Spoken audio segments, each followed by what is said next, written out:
Okay, hi everyone. Welcome to another webinar on Beyond Privilege. Today we are joined with Jim, who is the Director of Learning at Field Ready. And Jim's going to come on and present to us the Applied Personal Skills program, which is really beneficial for your soft skills, but I'll let Jim sort of go into it further. Welcome, Jim. I'll pass over to you. Great. Thanks, Jack. I hope everyone can hear me. Good afternoon. Is it afternoon? I think it's afternoon. Not Afternoon now, yeah. Can hear you morning all or good. afternoon. Yeah. Great to have you all here. I can't see you, but I think you can see me. So that puts you at an advantage. So I've got a set of slides I'm going to take you through today, looking at, as Jack said, at the Applied Personal Skills, which is a program that we're at Field Ready. I'll tell you a bit more about Field Ready in a moment, that we have developed and been running in different parts of Africa, particularly over the last few years. And it's kind of an introduction. There's only so much that we can do in an hour, but hopefully it will give you some really useful ideas that you can apply immediately, and also maybe get you thinking more about um, uh, looking further at your applied personal skills and how you can develop those skills and the value that those skills have to your employability. So I will share my screen, and hopefully you'll be able to see the presentation. That looks okay from where I am. I'm sure Jack will jump in if there's any Yep, issue. I can see it all clearly, Jim. Thank you. Great. Okay. So as Jack said, I'm Jim, Director of Learning for Field Ready. I'm not going to spend too long talking about myself. I want to hear from you all, but I've spent probably about the last 15 years working mainly in sub-Saharan Africa, developing learning programs, piloting learning programs, supporting institutions to train people to deliver learning programs. And the focus has generally been on employability, work readiness, and life skills. So that's what we're going to be talking about today, and hopefully you will all find that very useful. Um, just a few kind of principles. This is about us kind of learning together. These are principles that we very much believe in at Field Ready. So, let's try and do this together. Let's go through this together. That means collaborating, communicating. These are things that we're going to talk about a little bit more as part of the applied personal skills. So we start that today. And this is really the key thing that we are about at Field Ready, and what we'll try and explore a bit today. The concept of employability. It's an extremely important concept, I think, to all of us. Our ability to be employable, our ability to find good work, to do well in our work, possibly to build our own businesses.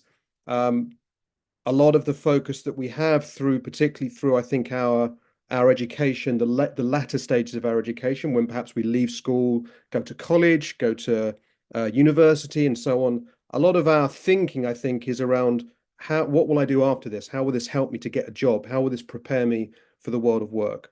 And so this is what we're going to look at. And a key part of our concept of employability at Field Ready is what we call applied personal skills. So we'll look at that today.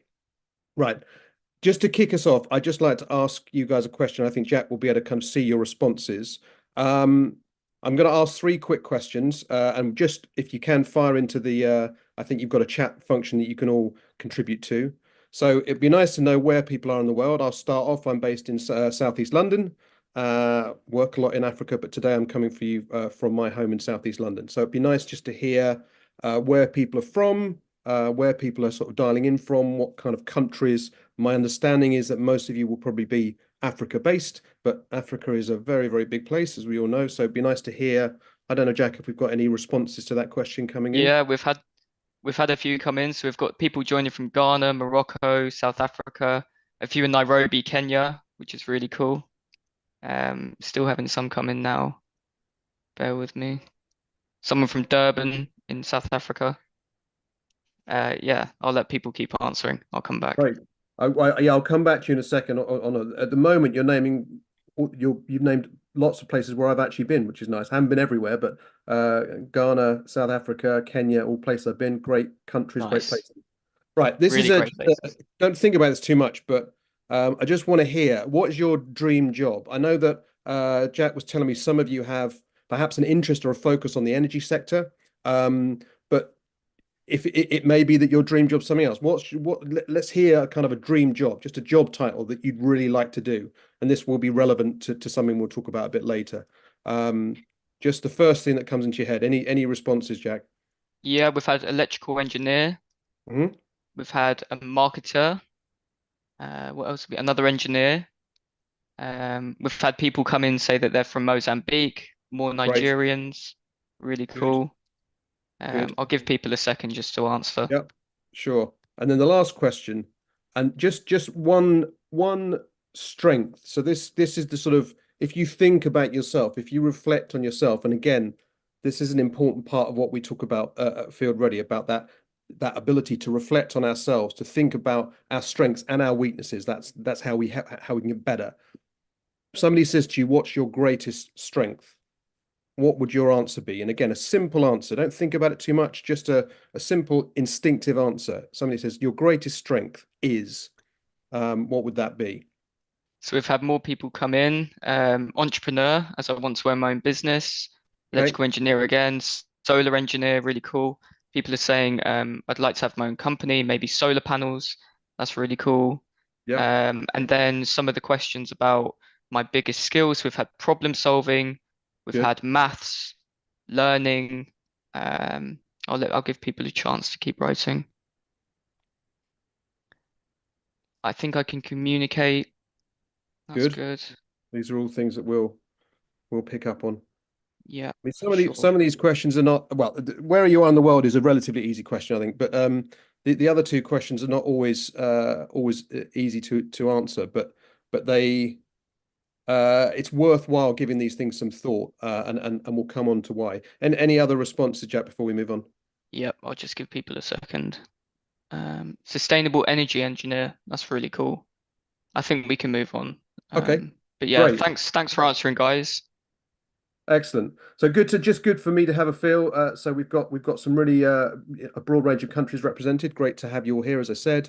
Uh, Clearly quite a lot of focus on kind of engineering and those kinds of roles, but also I heard lots of focus on entrepreneurship, running your own business. That's really interesting, and again, something we're going to talk about. And one or two of the strengths that you're mentioning, I think they're some of the things that we're going to talk about today. So thanks for your response. Okay. Now, again, I'm going to run through this quickly because this isn't the kind of super interesting stuff, but a couple of things about Field Ready.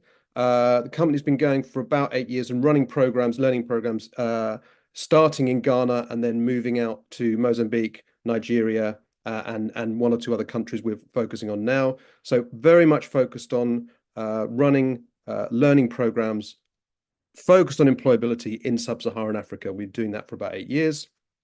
We're now in the process of expanding to other parts of Africa, places like Ivory Coast, and one or two others. Also looking at building a strong online presence, and that's something that you guys, perhaps some of you, I know we reached out, my colleague Kim reached out to our network as well. Maybe some of you are already on our online platform. Um, the whole focus is on employability, which is something I mentioned before. This is the key concept of the idea of being field ready, so ready for the field. So this is all about employability and the skills you need to be employable. And I think a key thing to focus on is that all of our work, excuse me, all of our work has been informed by very close relationships we have with companies in places like Ghana, Mozambique, Nigeria, and so on. So the design of our programs and the design of the work that we're going to look at today comes through those conversations and those interactions with companies. We ask them, what do they want? What do they need in the people that they're employing? And then we reflect that in our programs. So the programs are very closely linked to what industry needs, which is not always the case with learning programs. And ultimately, we're a community, and hopefully today, all of you here on this call will kind of join our community. We'll share the community with EnergyNet of learners, employers, and others. So we see this as being um, something that's beneficial for everybody. You know, as learners, as potential employees, you get the benefit of learning, understanding how to make yourself employable. Employers get really, really good candidates that they can employ that are going to drive their businesses forward. Uh, Governments are also a key stakeholder. So governments always talking about building their labor market, building their skills base, building the capacity to create new businesses, which one or two of you mentioned earlier on in terms of the questions we asked. So this is what we're at. This is where we're at. Community of learners. And we won't look at these today, but there are many, many stories that we've had of success from actually put from our Field Ready Complete program. So we run a program, a longer 10, 12-week program, including applied personal skills that we'll look at today, that is designed to create, build candidates who are absolutely field ready, ready for the workplace. Lots of examples of young people who've gone through our programs and maybe a few years ago are now leading teams, are now senior positions, supervisory positions in companies, and hopefully in the future will be leading those companies. So this is our ambition. So lots of success stories. Okay, just to talk a bit about what it means to be field ready. So it means you can do the job. This is important. Not every qualification necessarily means you can do the job, and we'll kind of come back to that. So we see this as a combination of knowledge, skills, and behaviors. This is really important. It's not just one of those things, it's all of those things. And we'll come on again to talk, I think, particularly about behaviors. That's maybe something that is less focused on, particularly in universities and so on. Lots of focus on knowledge, some focus on skills, but not always on behaviors. You have the skills you need to be employable. So we think about the job role, or the sector, and then we map that to the skills that you need.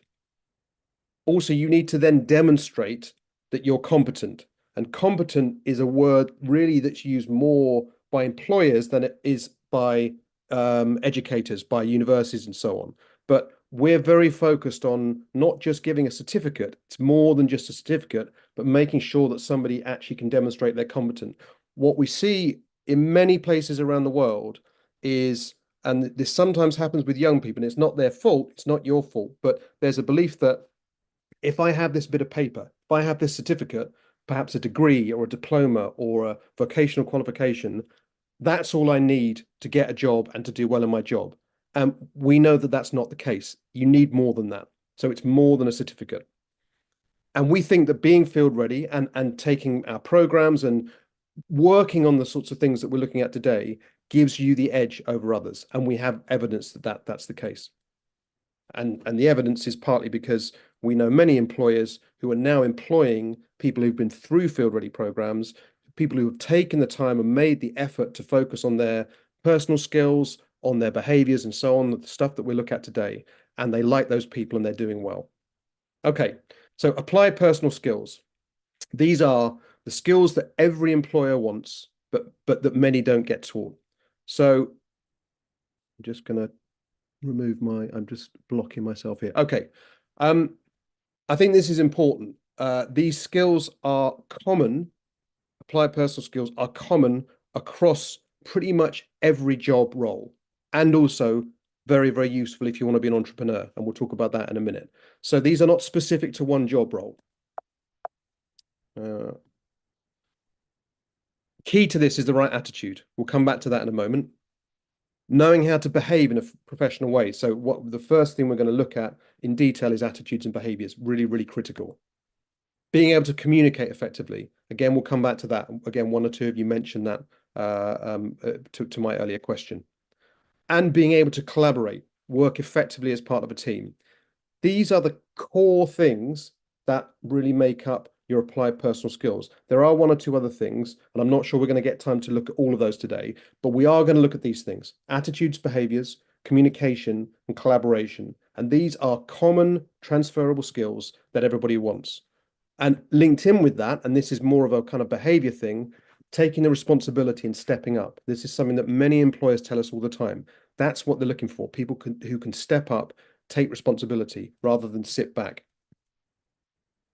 And these skills are not only applied to any job role or any sector, but you need them all through your working life. And also, you need them for life as well. And the final thing, the word applied is very important here, because the way that you build these skills and the way that you get better at these things is to apply them, it's to do them. So these are not just things that we read in a PowerPoint, that we download, that we have an exam where we ask you questions and you tick boxes. This is about doing it and living it. That's how we get better at these skills. So that's why applied personal skills.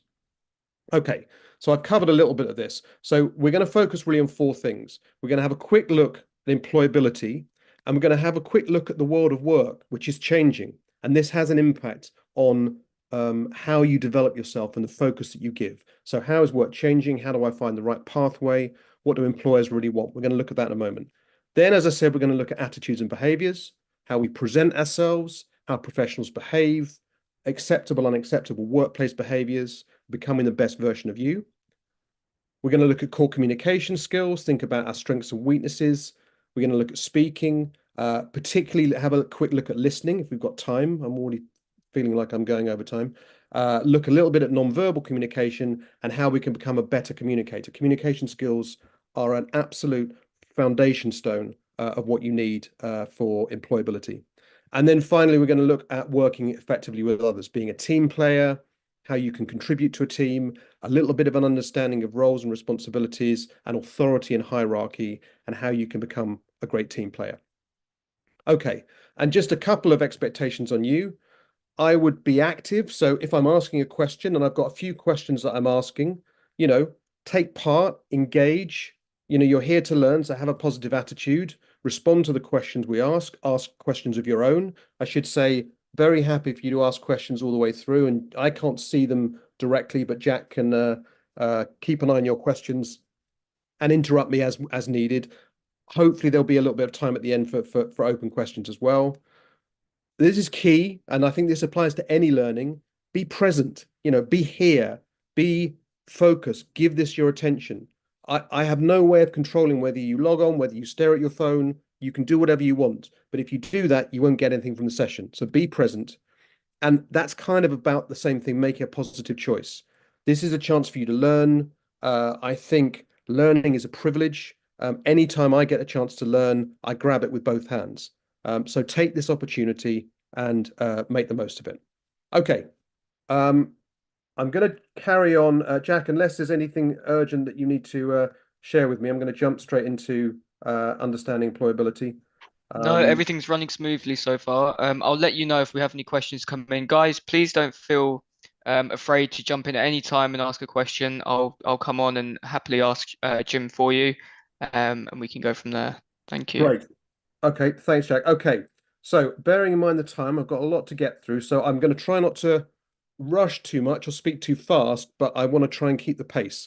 So, a couple of questions I just want us to think about. You don't necessarily have to answer this, but these are some interesting questions. I mean, feel free to kind of yes or no in the chat. I don't need to know the answers, but here's some questions that might get you thinking. Do all graduates get a job? That's the first question. If you have a qualification, are you employable? Another question for you to think about. Is your qualification the only thing that employers look for when they're recruiting?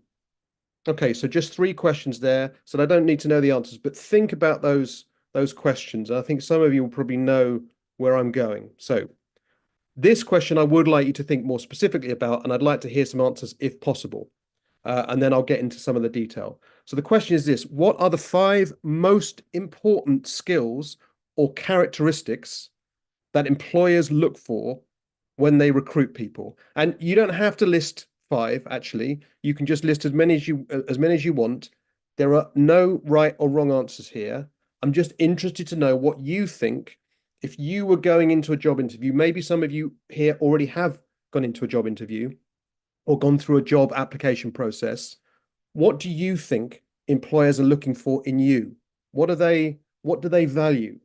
Um, that's the question I'd just like you to very quickly. You don't have to take again all these questions we can answer. Just first things that come to mind. The most important skills or characteristics that employers look for when they recruit people.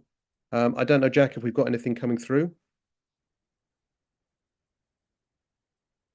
Yeah, we've had a few come in. So hard work, teamwork, confident, communication, and Excel. As in, I think what is meant there is Excel spreadsheets, that kind of thing.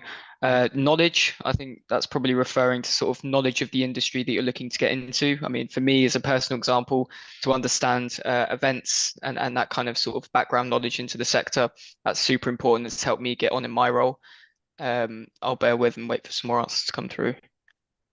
Yeah, I mean, I think all those, Communication, yeah, carry on. sorry, communication, interpersonal skills, problem solvers, showing initiative, being on time, speaking up, being polite, a good CV. Yep, definitely a CV is important. I mean, that's great. I think that's fine. We can Yeah, move on from there. I mean, really good answers, and I think what was interesting is the majority of the answers you gave are actually part of applied personal skills. So, and I think that's right, by the way. The answer there isn't an answer, but the broad answer, I guess, is well, employers look for a combination of things, and it does depend on the role and on the job. But typically, the most important things they look for are these personal skills, or what perhaps used to be called soft skills. Some people still call them soft skills. Um, and I'll go into some detail on this now. So what we see, there's something called the employability gap. And this is, as I've described it here, the gap between the knowledge, skills, and behaviors that graduates and school leavers and others, those seeking a job have and what employers are looking for. And we see the employability gap pretty much in every country in the world. This isn't a challenge on the continent of Africa or with particular countries. This is true everywhere. And the problem here is if employers see that gap, if they look at the people they're trying to recruit and don't think that they have the right competencies, the right knowledge, skills, and behaviors, then they won't see them as employable, or they will worry that they will have to invest a lot of money retraining those people to make them employable. So this is part of the employability challenge.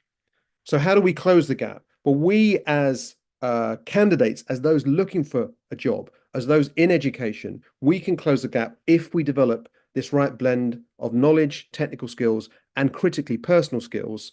And this makes us more employable. So let's just hold that in your minds. This is a key challenge that we know employers are facing, so we can do something about it.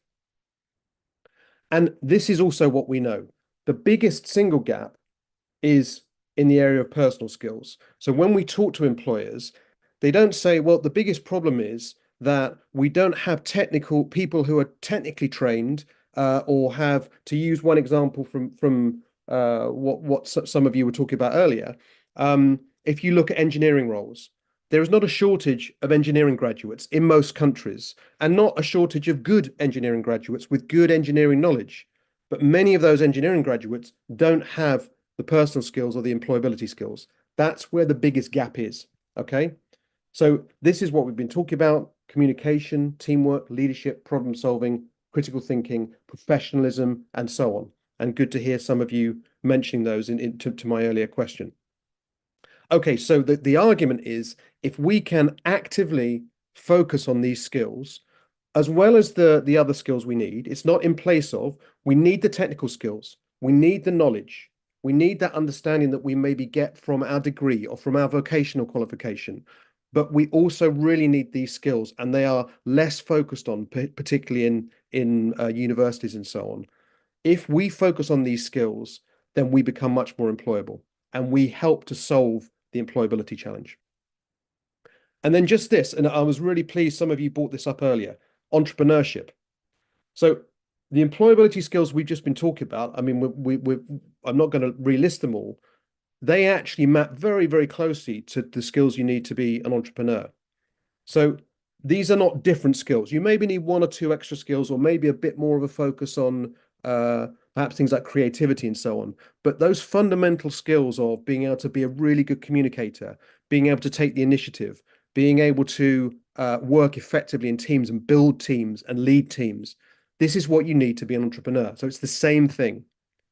And particularly if you look at things like, as I said here, creativity, ideas, enthusiasm, energy, resilience, very, very important skills and kind of personal characteristics. If you want to set a business up, every business that might employ you also wants these things. So businesses don't just want people that are going to follow what they say. They want people with ideas. They want people with that energy to really change the business. So the argument is, whatever job you do, whether you plan to work for someone else, to work for a big organization, work for a small organization, work for yourself, these personal skills are the skills that you need to develop. Okay, and then we're just going to talk a bit more about work. I'm just going to have a slide on work, and I'll ask this question: how is work changing? Just think about that. I'm just thinking, in the interest of time, I'm going to talk a bit about that. I just want to keep us moving. So, what we know is work is changing. The nature of work is changing. How is it changing? Well, it used to be that we had this idea of a job for life. We would have industries and sectors where you would start, perhaps you'd start at the age of 20 or 21 or 22. And then if you were lucky, you would build your career in that particular job. You would progress through the job and stay in that job for life. This is increasingly rare now. It does happen in some sectors, perhaps if you go into law or medicine. I mean, possibly even some of the sectors that you guys are talking about, sort of engineering and so on. But typically speaking, there are no jobs for life anymore. And the notion of career is very complex. There's often people have multiple careers even before the age of 30. They start in one career, then they shift to another career, maybe because they want to themselves or because they lost their job or whatever. So careers are now more flexible and more complex. And this is driven by economics, by technology, by globalization. So we can't rely on just doing that one job or that one type of job within that one sector for life anymore. Probably a number of you will be aware, and this I think has been talked about for a long time, but is really coming true now more than ever.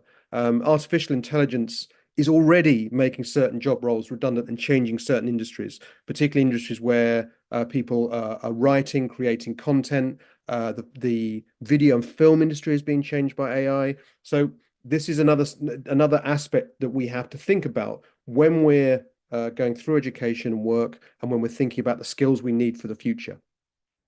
And then even if you join a company, your job role might change dramatically. There's many cases of people starting off in a very technical role, coming from a very technical kind of engineering background, for example, and then maybe moving to a role in HR or a role in finance or whatever. This happens all the time.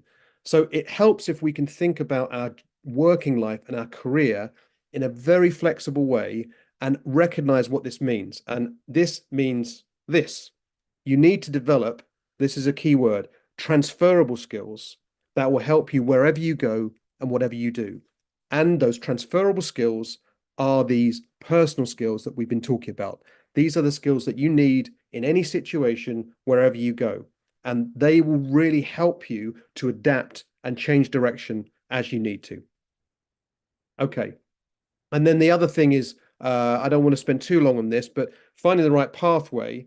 If you develop your employability skills, then you're increasing your chance of getting a job and keeping a job. But it's also about doing a job that you're passionate about, that you're enthusiastic about, that you're committed to, and so on. So part of the picture for you in terms of improving yourself, improving your personal skills, becoming employable is also finding that job or that career that's really right for you. What's your motivation? Your motivation shouldn't just be about money or status. It should be about more than that. Maybe it should be about having a purpose or changing the world or doing something good in the world. But find your purpose. And I mean, this applies very much to me. I don't think I knew anything of what I wanted to do with my life till I was about 30. Um, I think it's okay to not know, but just be thoughtful. That's my advice. Just be thoughtful about what it is that you're good at, what it is that you'd like to do, and work on that. That will help with all of these other things, all these other personal skills we're talking about. If you have an enthusiasm and a passion for the thing that you're going to do, that will help you in terms of your attitude, in terms of how you behave, in terms of how you communicate. So think about the right pathway. So start somewhere. Yeah. Okay. So the value of APS, and then we'll move on and look at a couple of the key APS things. Employability is all about preparing yourself to find a job or a career where you can thrive. It's kind of what I was just saying. Get the right skills, the right behaviors, the right knowledge, and find something you want to do, and then you can thrive. Applied personal skills are a key part of what makes you employable. And these are skills that we can use anywhere, wherever you are, whatever you're doing, self-employment, small company employment, corporate employment. These are very useful and transferable everywhere. And you need these transferable skills to survive and thrive in what is a really challenging global market. And when we talk about looking at things, which we will in a minute, looking at things like speaking and listening, sometimes people say, well, I can speak already. I already listen and speak, as if they can't learn or improve these things. All of these skills can be learned and can be improved on. And that's how we get better. Okay. I'll pause for a second. Just Jack, anything? I'm conscious of time. I feel like I'm going way over, but anything No, to? it's absolutely fine. Happy to go over time as well if need be, because it's a really, really valuable webinar and I'm actually learning a lot as well. We've had a couple of questions come in. I won't ask all of them just for time purposes, Sure. but I'll ask a good one. So how do I make my application stand out to employers? And maybe if you could give, just a brief overview of, how you can make an application stand out, I think that'd be great. Um, well, I think. I suppose. I mean, again, that we could spend the rest of the session probably just talking about that. But I Yeah, think a quick response to that would be to kind of reflect what I was saying. I think one of the things um, I would say, and the things I look at, is to get a sense of passion and enthusiasm. I've seen a lot of CVs, and through my work with Field Ready, it's not my kind of department. My colleague Kim looks after this very, very professionally. But I've seen a lot of applications, application letters, and CVs, and many just look very sort of standard, and there's no sense of enthusiasm for the job and sort of passion. So I would say try and get that enthusiasm and passion in there, because you may well be competing with someone with a very similar set of qualifications to you, and a very similar set of experiences. For many people, particularly working things like the energy sector, when you start out, you have yeah, no experience. You're really relying on your qualifications, perhaps a degree or something like that. So you're just competing with someone else with a similar qualification. So what really, I suppose, what I would look for is, does this person seem to um, really have some kind of enthusiasm and passion for what they're doing? And the other really simple thing is, proofread everything. The number yeah, of job application letters and CVs that we read that have mistakes in them, I mean, it's probably, I don't know. Again, if Kim was here, she could tell you, but it's probably at least half. There's so many, and it's like, if you get a well-written CV and cover letter which has been properly proofed, you're like, okay, this person takes it seriously. They're putting their efforts in. They're engaging. We'll give them a chance. So just a couple of quick things there: passion, enthusiasm, and sort of attention to detail. That would be my tips. yeah. It's really good advice. Thanks, Jim. We'll take one more question, Sure. and that is, would I have to pay for training with you? I really appreciate that this session is free. Thank you. There is. I'll share the URL at the end. We're in the process of launching a new learning platform, and there is an extended. I mean, what we're doing today is very much an introduction. There is a full applied personal skills foundation program and a digital literacy program and a financial literacy program, which will be accessible if you sign up to the platform. It's online learning, but it's really high quality stuff that is free.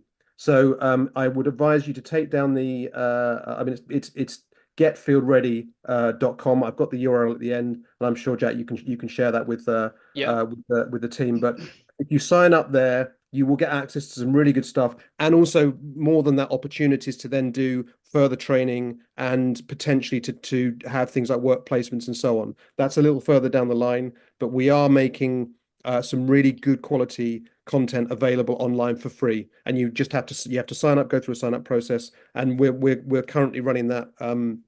We will be running that in English speaking countries and also in Mozambique, in Portuguese. All of our materials will be in at the moment in English and Portuguese. So if you are dialing in from Mozambique or another Portuguese speaking country, we will have materials in Portuguese. Hopefully, we'll be developing materials in French too for the French speaking countries as well, for Ivory Coast and places like that. But that's a little further down the line.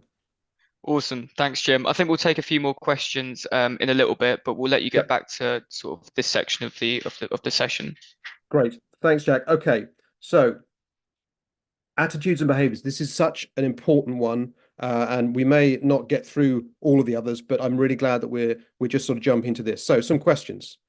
How do I present myself as a professional? These are just questions for you to kind of think about and reflect on. What does it mean to be a professional? We use that term. What does that really mean? How do professionals behave? You think of people you know. I mean, it could be a family member, it could be your mum or your dad or a auntie or something who, runs a shop or works in a bank or whatever. When they're doing their job, how do they behave? What makes them professional? What are acceptable and unacceptable workplace behaviors? Any thoughts on how you should behave when you're in a workplace or how you shouldn't behave? So these are really important questions. Just have a think. And how do you become the best version of yourself, the professional version of yourself? I think that's a really useful way of thinking about it. I was doing some training in Ghana a few years ago with a group of graduates face to face, and one of the graduates put her hand up and said, "So, can I not be myself when I'm in a work environment?" And my answer, my natural answer to that was, you can be yourself, but be a professional version of yourself. So how I behave, how I talk on this call, or how I talk when I'm having a meeting with Jack or with anybody else, that's not exactly the same as how I am when I'm at home with my kids or when I'm sitting on the sofa watching TV. It's still me, but it's a professional version of me. I put more effort perhaps into how I communicate. I make sure that I'm being clear. I make sure I'm listening and so on. So think about the professional version of you. It's still you, but it's the professional version of you. Okay. So this is another key question. And again, for time, I might kind of run through this, but perhaps start to kind of share some of this in the chat. Just share it with each other. It's interesting to see each other's comments. The question is this: what are the kinds of attitudes and behaviors that employers typically look for when they're recruiting? I think actually we kind of answered this question a little bit previously, and I think the answer is similar. But have a think about that, and then we'll jump into the content. Okay, let's look at the right attitude. So your attitude in the workplace is a vital part of what makes you professional. So even the best technical people, if they have a bad attitude, you're not going to do well in that job. Attitude is so, so key. Now, there's lots of accepted attitudes and behaviors that employees will usually expect of you. And the more that you can you can meet those expectations, the better you'll do at work. And this is not particularly complicated. And some of you may just be nodding and saying, well, of course, but it's worth remembering because not everybody does this. And you need to be the person that does it, just so you don't fall into those traps.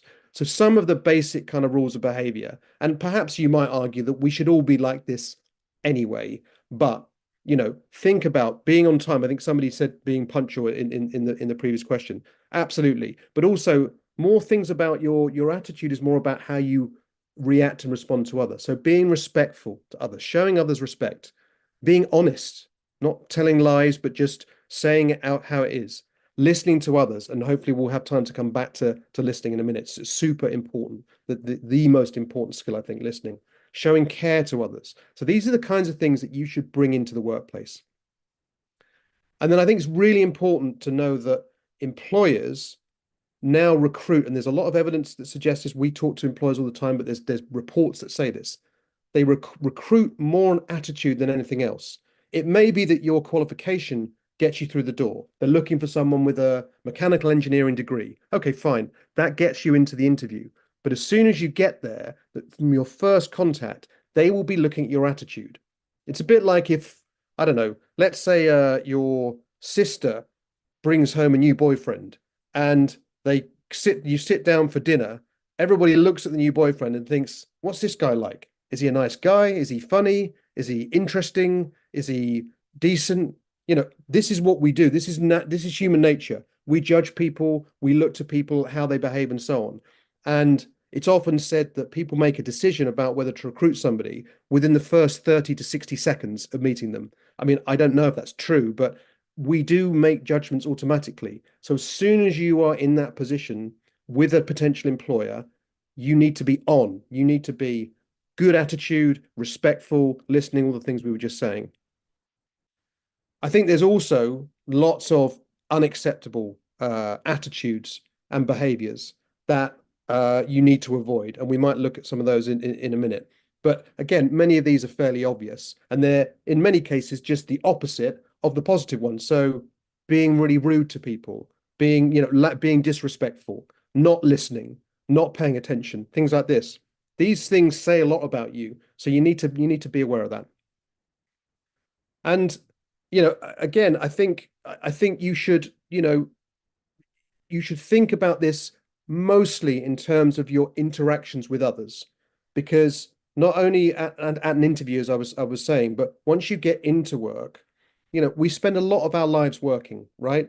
So you want work to be as enjoyable and positive an experience as possible. And anybody will tell you, anybody here that's working now, that's been in work will tell you it helps so much for your quality of life if you can have good relationships with your colleagues. So you can just do simple things, be respectful, be supportive, look after each other, be thoughtful, use empathy, and these are qualities, as I've said, not just for the workplace, but for life. So it's kind of about trying to be a decent person. This is not only good for others, it's good for you. And then just some tips on kind of making a good impression. Be punctual. I'm going to run through these quite quickly. Be professional and businesslike right from the word go. Make an effort to understand what the organization's like. What's the culture? How do things work here? Show that you're interested. Work hard. Somebody said that earlier. Absolutely. A key one and something that employers really notice. Remember that getting the job is just the first stage. You then have to constantly prove yourself.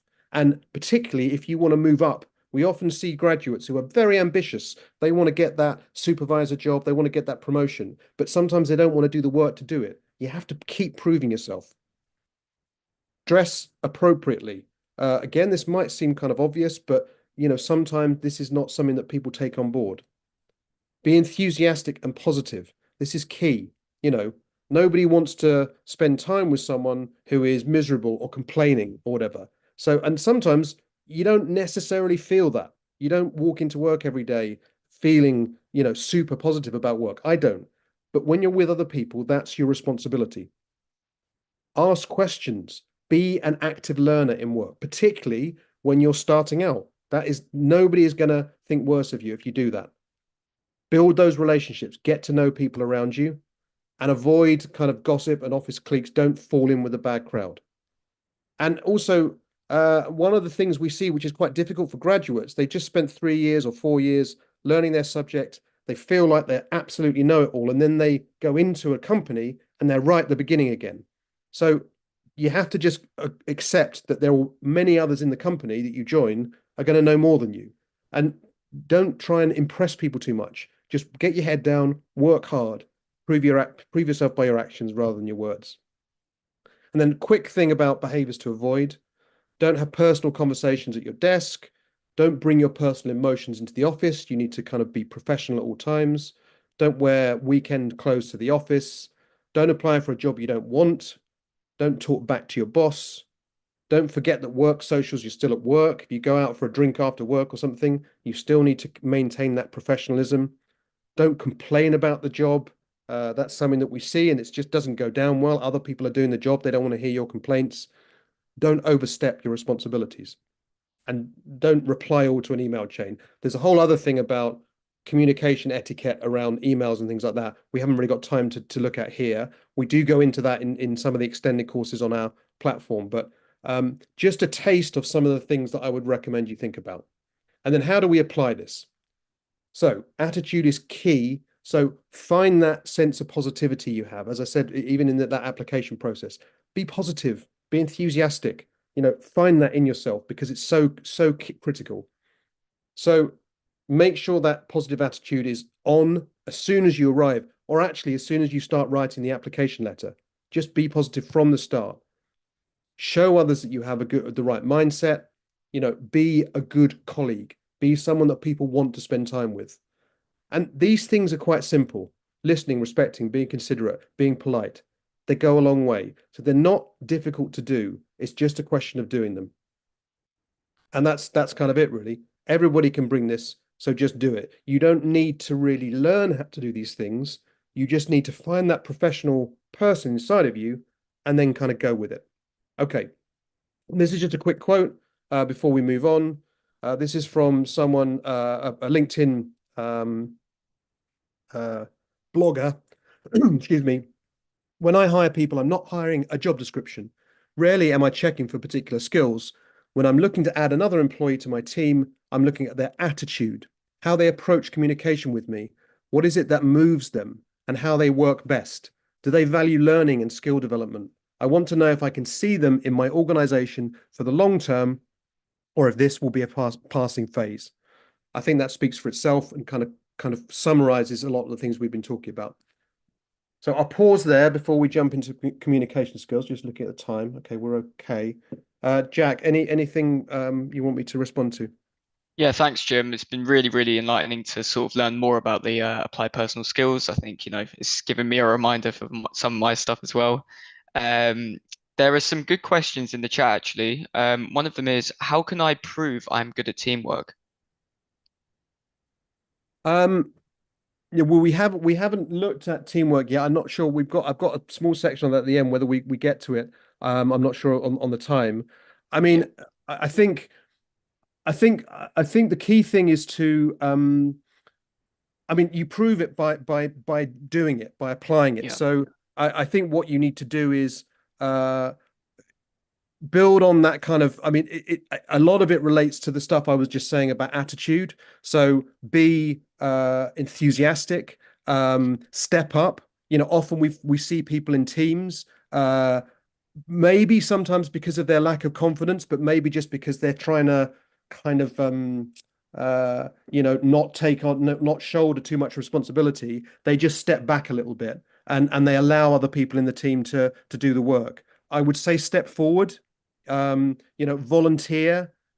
Those are the sorts of things. I think enthusiasm and positivity are really the key to teamwork, and recognize that you're not going to have all the answers, but you're not saying you've got all the answers. You're just saying, I'm here to help, I'm here to be part of the team, and I want to contribute and contribute in whatever way I can. So yeah. enthusiasm, stepping up, and positive attitude again, I think. Yeah, completely agreed. Thanks, Jim. We'll do one more question, and this one is, how can I practice and build these skills now? Well, I think it depends on the skill, but I think in terms of the attitudes and behaviors, there's a lot you can do. I mean, I, I do quite a lot of work in the field of kind of what you might call life skills, and there's a very close relationship between what we're talking about here, these are personal skills, Yeah, employability skills, and life skills. And what I mean by that is if you look at something like listening as a skill, and we're going to hopefully look at that in a moment.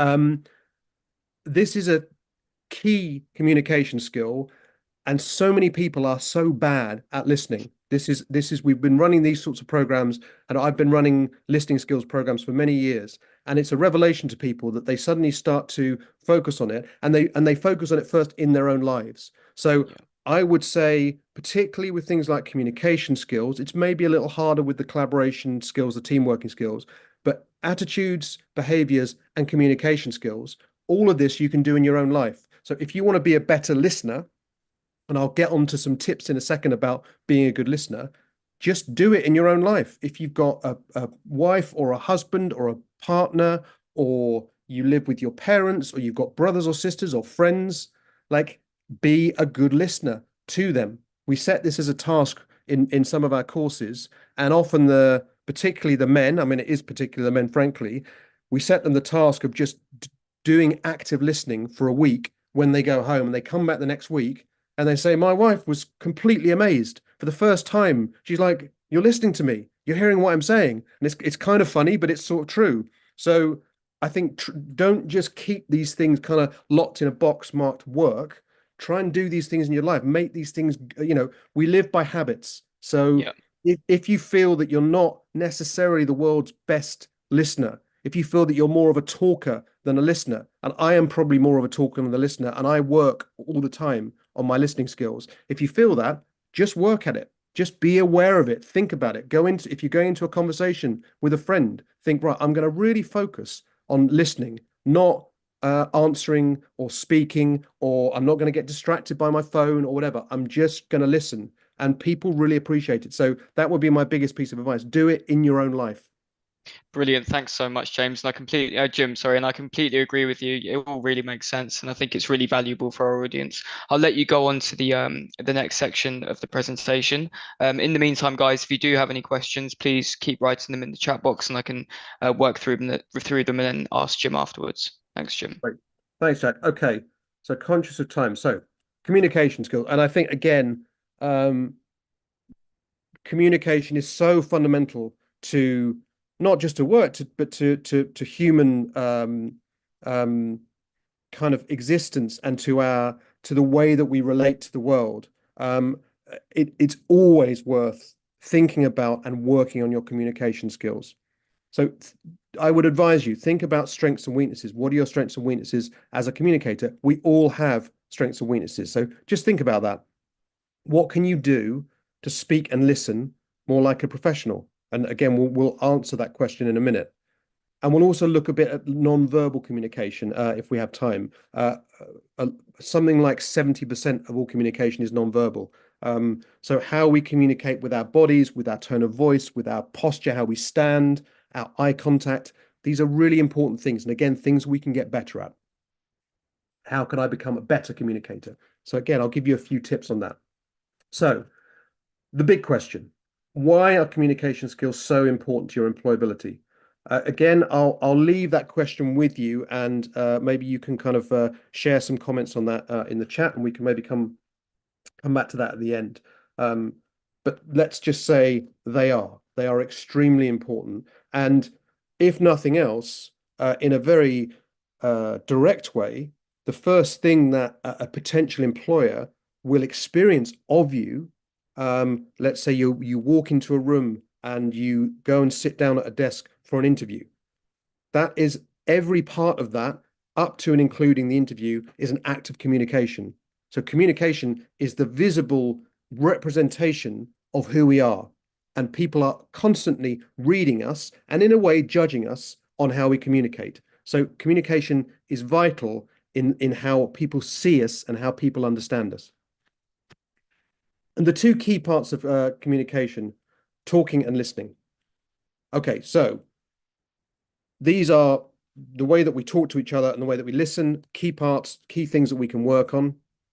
We need to learn how to talk and listen within a professional context, even though we've spent however many years we've been on the planet talking and listening. We do it from childbirth sort of onwards. How we talk to other people defines the relationship we have with them. So again, this links back. I hope you're kind of making these connections. This also links back to the point that we made about attitudes and behaviors. You know, the way that we talk to people, the tone of voice, that shows whether we're respectful or not. Equally, if we talk down to people or we talk in an aggressive way to people, that shows that we're not respectful and we're not kind. So these things do link up. So let's think about how we talk with clarity, with respect, with kindness, and so on. When we talk clearly and honestly to people, they warm to us and respect us. Again, it's just that the talking and the listening is a reflection of who we are. And listening is as important as talking. Um, I mean, the people that I respect most in my life and the people I respect most professionally are all good listeners. They take that time to listen, and they are some of the very highest achieving people. Sometimes we think that the more important we get, the more we should speak. And actually, in some ways, the more important we get, the more we should listen.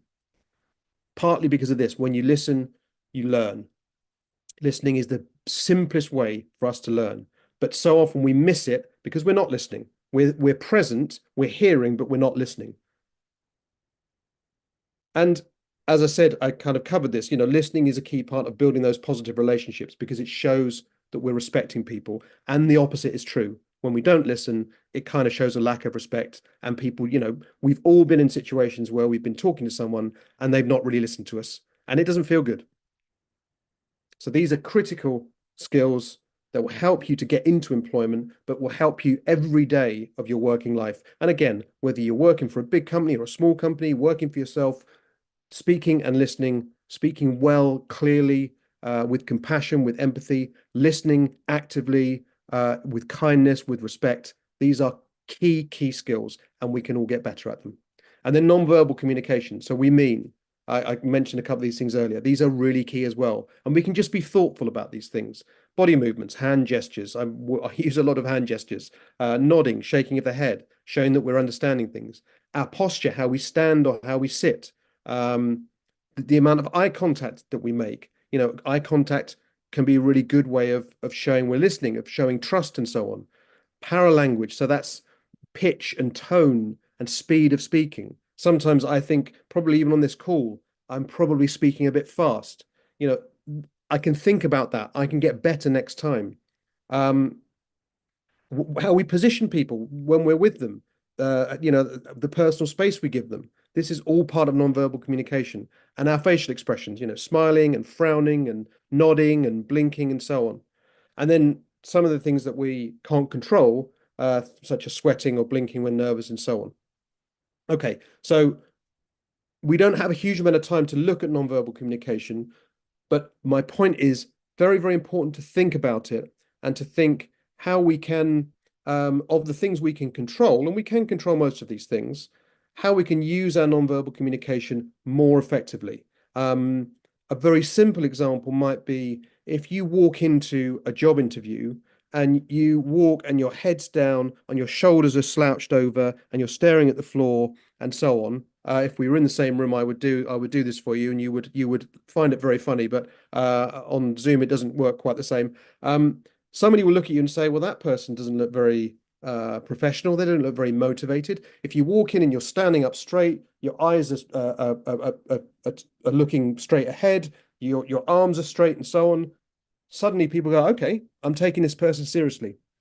These are very, very simple ways that we communicate something about ourselves, and we can communicate something positive intentionally or something negative unintentionally. So it's about being intentional about our communication.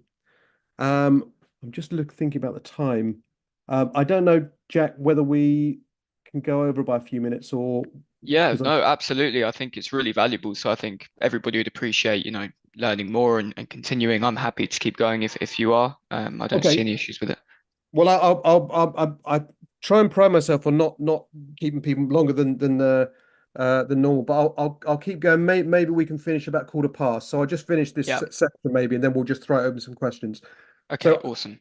I did want to just share something on listening because I think this is so important. So um, and can be really transformational. So there are 10 things you can do that will help with your listening. I'm just going to run through them quickly. Some of them are quite simple, but I don't make any apology for saying some simple things. We all need to hear these things sometimes. So don't talk and listen. That's a simple thing. Don't interrupt, don't finish their sentences and so on. Give them the space. Sometimes we know how a sentence is going to end. In fact, often we know how a sentence is going to end, but that doesn't mean that we should stop listening or that we should start talking because that's part of communication. Get relaxed and focus on the speaker. Try and not be distracted by other thoughts. Don't start thinking about your dinner or what you're going to do tomorrow or whatever. Get in the zone and say, right, I'm gonna have a conversation. I'm gonna listen. I'm gonna concentrate. Make the speaker feel at ease. Remember, I think this is particularly important sometimes if we're speaking to somebody who maybe is not as confident as us. Show them that you're listening to them. You know, keep that eye contact, nod, give them that sense that I'm listening to you, I'm here for you. It's a really good thing to do and makes people feel more confident. And then you get more out of them.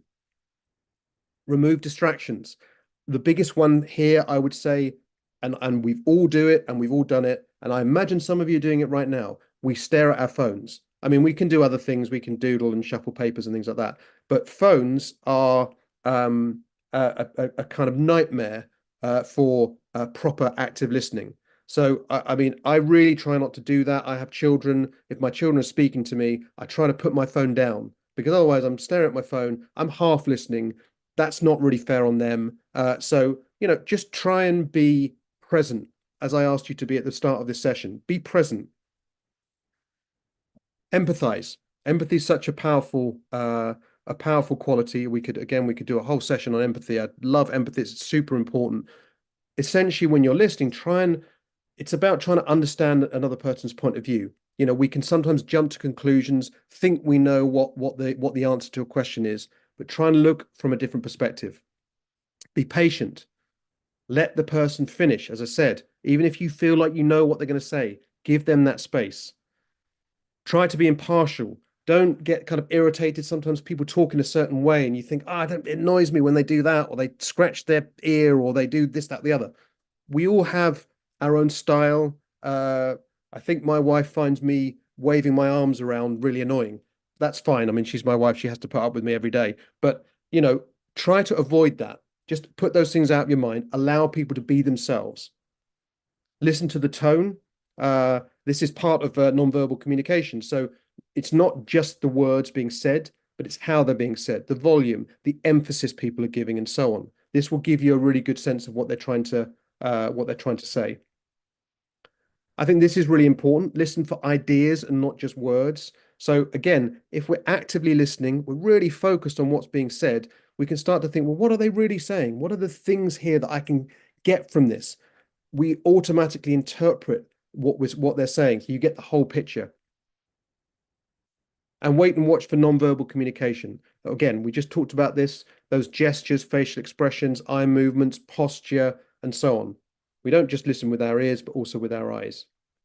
And I think these are really simple things that I would say some people do naturally, but in my experience, really the vast majority of people are not good listeners and they can improve on all of these things. And if there was one message that I would give you from today is work on your listening skills. It will really transform your relationships with people. People love good listeners. They do, trust me. They really love good listeners. Employers love good listeners. And the inverse is true. If you turn up for work or you turn up for a job interview and you don't seem like someone that's ever going to listen, I would just be like, why would I employ this person? You know, they're just starting out and they're not listening. They're not paying attention. They're not present. It says so much about you. So that would be my big kind of takeaway. Okay, so just as a final thing on communication, think about yourself as a communicator. Think about what you can get better at, where you can improve. Certainly work on your speaking skills. Think about how clear your speaking is. Think about whether you can improve the way that you talk. Think about your tone of voice and your speed of speaking and so on. As I've just said, become a great listener. Everybody can do it.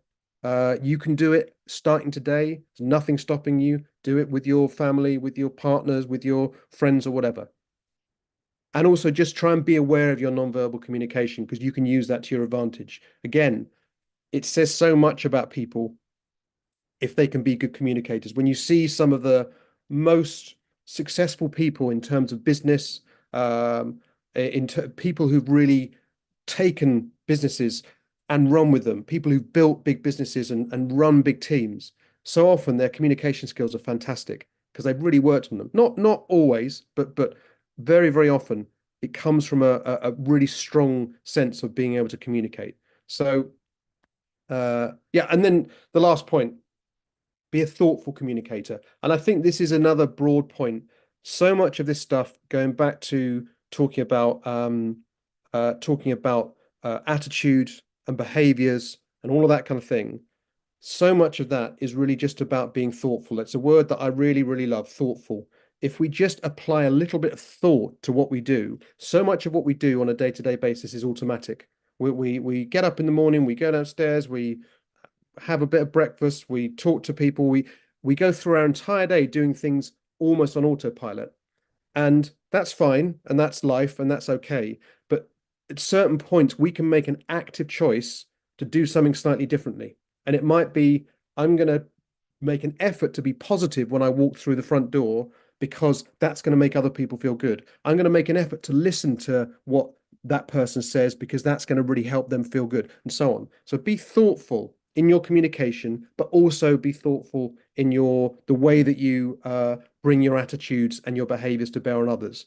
I think that's the key thing. Thoughtful people do well, and not just do well, but I think being thoughtful, that means every day you're putting something good out into the world. You're not taking from the world, you're giving to the world, and that to me seems like a good deal. So I think just with the time, Jack, I think probably with 10 minutes, I don't think we've quite got time to run into collaboration, but because I'd rather just take a couple of questions, I think. Is that all right? Yeah, I think that's absolutely fine, Jim. Thank you. And it's great to learn more about the various topics that you're sort of discussing. I think everybody finds it super valuable. A few people have had to unfortunately leave because of the time difficulties, but to anybody watching still, you can always watch this back. So yeah, be sure to do that. We have had a question which is around sort of AI, and it says, do you think AI will permanently change job roles?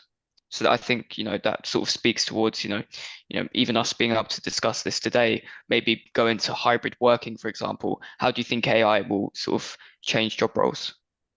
Um, I mean, I'm not an expert on AI. I mean, I follow it probably like everybody else. I think certainly some job roles will clearly disappear. Um, and I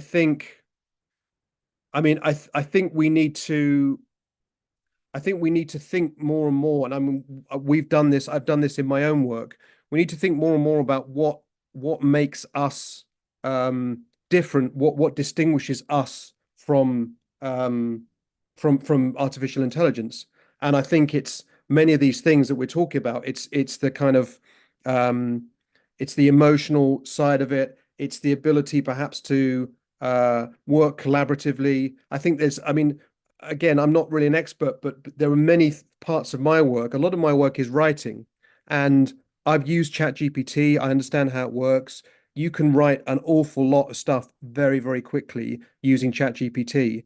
However, the work that I do requires a lot of interaction with people in order to inform what gets written. So my job role, although it might be very kind of words based, and something like ChatGPT is having an impact there, actually it doesn't change because ChatGPT can't work with a group of educators in Mozambique to build a skills training program. That's work that we have to do. So I think it will change job roles. I don't think we probably fully know yet how it will change job roles, but at the same time, I think that humans have still got a lot of time left. There's a lot of things that AI can't do, and I can't see that it will be able to do in the foreseeable future. Yeah, I think we've all got a bit of time left before AI completely takes over.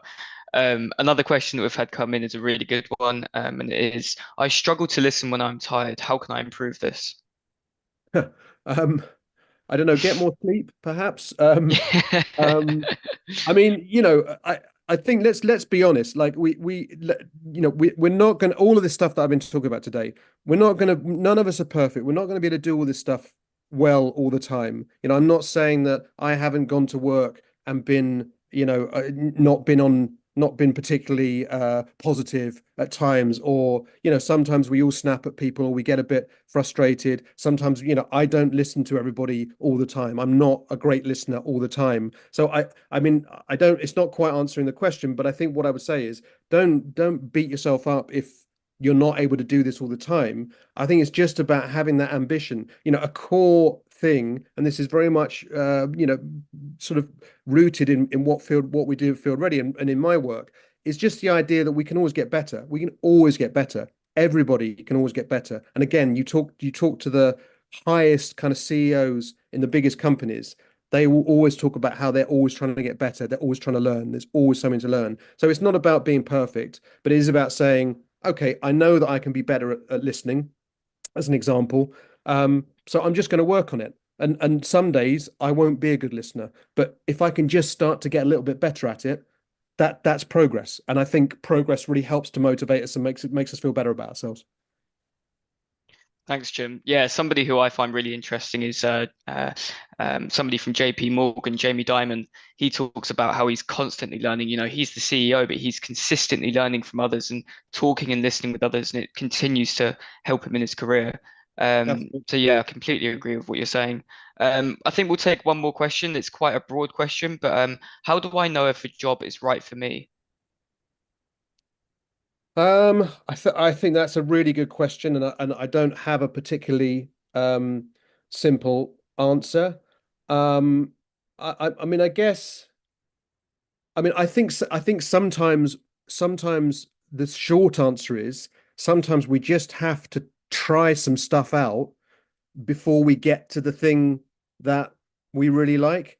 Um, I mean, I talk partly just as only I can from my own experience. I didn't start out doing the work that I do now. I really love the work that I do now. Every day of my working life isn't brilliant, but the core purpose of my work, which is all about learning and about promoting learning and supporting learners and so on, that feels important to me. And I enjoy the work that I do and the people I work with. But it probably took me, um, 15 years of working life to get to that point.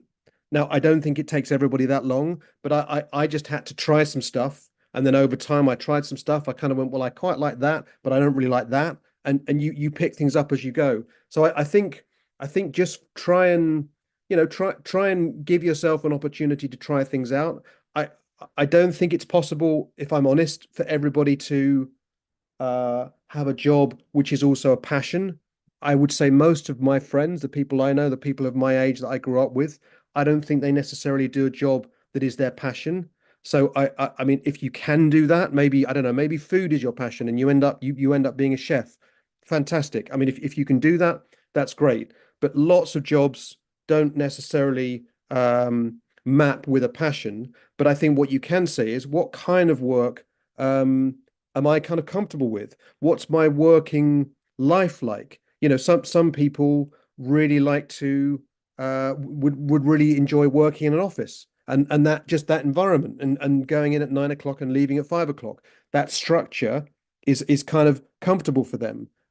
Whereas for other people, I know people working in an office 9 to 5 would be awful. They'd hate it and they want to work outside. They want to work outdoors. So I think it's just about trying to think about the things that make you feel kind of okay, that make you feel positive. If you can find something with a purpose, I think more and more people are going for work that has a purpose, and the purpose might be, for me, I find purpose in my work because I think education is one of the most important things that we can do, and so making education better feels like it has a purpose. A doctor or a nurse may tell you that they have a purpose of helping people with their health and so on. If you can find a purpose, that's great. But if not, maybe look at, as I said, the nature of the work that you're doing. But the short answer is just try stuff. I mean, even if you can try and volunteer to do some stuff or talk to people about the work that they do. Sometimes we think that we want to do one thing, and then you might have a conversation with somebody. I mean, I used to really want to get into journalism, and then I remember when I was in my 20s speaking to a couple of journalists, and I sort of thought, actually, this sounds really tough and really challenging, and I'm not sure it's actually the thing for me. So, if you can speak to people, find out what it's really like. Information is power. So the more information you have, the better. But as I said, it can take time. Don't feel that at whatever age you are at. I'm guessing many of you are perhaps in your early 20s or so on. Don't feel that you always have to know exactly what you want to do at that age, because I just don't think that's a reality. Give things a try, work out what you want to do, talk to people, get some knowledge, and see where you go. Give yourself a break. Yeah, I completely agree. And being open to new challenges and opportunities is really important. And we actually spoke about this the other day on the Day in the Life series with somebody from Siemens Energy. And she actually started off as an engineer.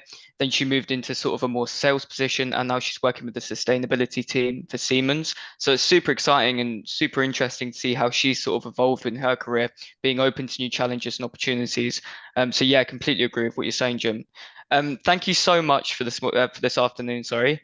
It's been really, really good to listen to you, learn more about the applied personal skills. I've definitely learned a few things myself as well. And thank you to everybody who's watching. I'm sure you've learned some valuable information and valuable insights. So yeah, thank you so much, Jim. No worries, thanks, Jack. And as I said, really pleased that your community could join today. I hope they got something from it. And if they, as I said, if they want to get any more information about the free stuff they can do online with Field Ready, the URLs on the screen there, and we welcome all comers. Awesome. Thank you very much. Cheers. Cheers. Thank you. Bye.